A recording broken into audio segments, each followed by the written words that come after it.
મિત્રો જય વાળીનાથ, જય વડવાડા.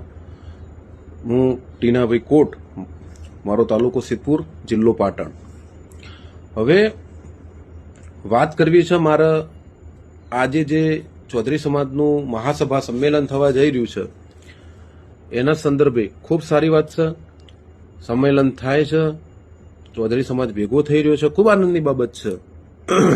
પણ હાથે હાથે રબારી સમાજને દરેક આગેવાનને, દરેક યુવાનોને હું ખરેખર એક વિનંતી કરું છું કે ભાઈ, પેલા રૂની ગામના રબારીને ઘેર કવા પેઠો ને આપણા સમાજના લીધે પેઠો. સમાજના લીધે પ્રશ્ન ઉભો થયો, આ કિંજલબેનનો પ્રશ્ન ઉભો થયો, એમાંથી આજ આવો થયો અને એમાંથી કવા પેઠો છે ને એ પરિવારને તકલીફ પડી છે.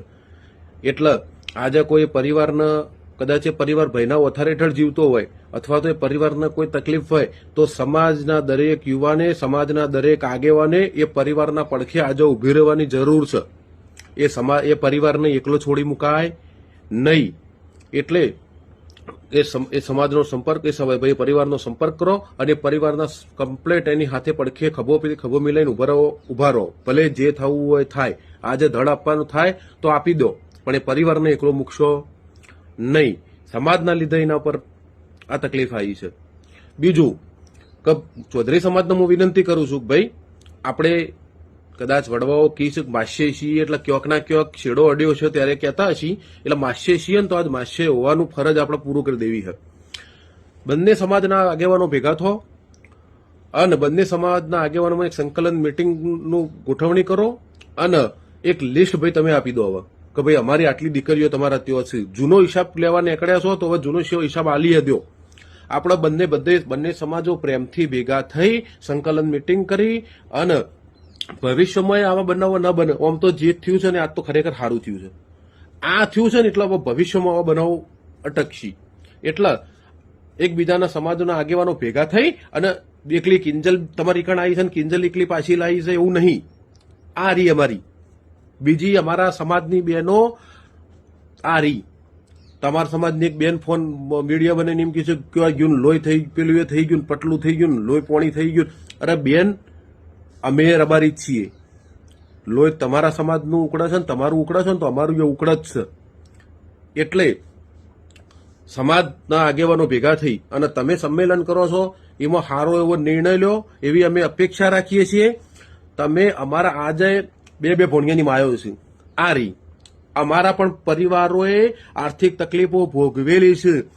પરિવારોએ ભોગવેલી છે, પણ દીકરીના મોસાળ સુધી કજ્યા પહોંચેલા છે અને દીકરીના મોસાળ સુધી કાયદાના સંઘર્ષમાં આવેલા છે ને લોકોએ આર્થિક તકલીફો ભોગવેલી છે. અને આજે બેનો આરી બબ્બે ભોણિયાની માયો છે અને આજે ક્ષેત્રમાં જઈશ પોટલા ઉપાડીને આવતી હોય છે. એટલે ભાઈ એકલી કિંજલ છે એવું નહીં, મારા સમાજની ઘણી બહેનો છે. એટલે જો હિસાબ જ જૂનો કરવો હોય તો 0-0 કરી દો. અમે રબારી સમાજના યુવાનો, ભલે કંકુબેન આજે એમ કહીશું કે મારે નહીં જવું, બરોબર, લે ભાઈ એ બેનને બાળક છે 1 વર્ષનું, 1.5 વર્ષનું, અને બેનને હાલ પ્રેગ્નન્સી છે. તમે એ તો વિચારો. છતાંય તમારી બેનને લઈ જવી હોય તો અમે સમાજના છોકરાઓ ભેગા થઈને ખેંચીને તમને આપી દેવી. અને બીજી એ કોઈ સમાજમાં ભાઈ તો ઠાકરસિંહ ભાઈ આવો, સમાજના યુવાનો ભેગા થઈને આપણે ચૌધરી સમાજને ખેંચી નાલી દેવી છે. પણ હોમાં અપેક્ષા ચૌધરી સમાજ ભેગો થઈને નીકળે અને રબારી સમાજની જેટલી દીકરીઓ ચૌધરી સમાજના ઘેર છે એમાં પ્રેમથી ખેંચીને મને આપી દઈને એક જગ્યા નક્કી કરો, તમારી ખેંચીને મેં આલી દઈએ ને તમે અરે ના આવું તો આપણે જબરજસ્તી આલી દેવી છે. એટલે એક લિસ્ટ તમે આલો ને એક લિસ્ટ અમારી સમાજ આલે અને હિસાબ 0-0 કરી દઈએ. તમે તમારી દીકરી પાછી માંગો છો તો અમે અપેક્ષા રાખીએ છીએ કે અમારી પણ દીકરી તમે એક રાખશો નહીં. એટલે આજે બધા હિસાબ 0-0 કરવાનો નિર્ણય લેજો અને તમે કહેજો ખાલી અમે રબારી સમાજ દરેક દીકરી પાછી આપી દેવું. પણ હાટ તમે દરેક દીકરી જે જગ્યાએ ગઈ હોય એ દરેક દીકરી સમાજ ભેગો થઈને દરેક દીકરીઓ અમને અપાવો. ભલે ઉંમર લાયક હશી, ભલે ભણ્યોની માયો હશી, એ તો હાટા અહીંથી અમારા અહીંથી દીકરીઓ તમારી પાછી આપશું ને એટલે છોકરા અમારા ઉભા છે ને હાલ દેવું એમને લાઈને અમે પરત. કારણ કે જો દીકરીઓ આ રીતના કરીને ગઈ છે તો અત્યારે પરત સમાજમાં આવે તો ભોગવું. જે દીકરાના ઘેર આજે ચૌધરી સમાજની દીકરી હોય અને દીકરી સમાજના પાછી આપવાની થાય તે છોકરો ઉભો થયો હાટા હોમાં લાયેલી આપી દેવી છે. એટલે કોઈ એક પરિવારને દબાવવાની કોઈ વાત કરશો નહીં. ખાલી કોઈ એક પરિવાર ઉપર જ આટલું બધું પ્રેશર બનાવવાનું થતું નહીં. કોઈ એકલો કંકુબેન નહીં. બરોબર છે. જય વાળીનાથ, જય ગોગા મહારાજ.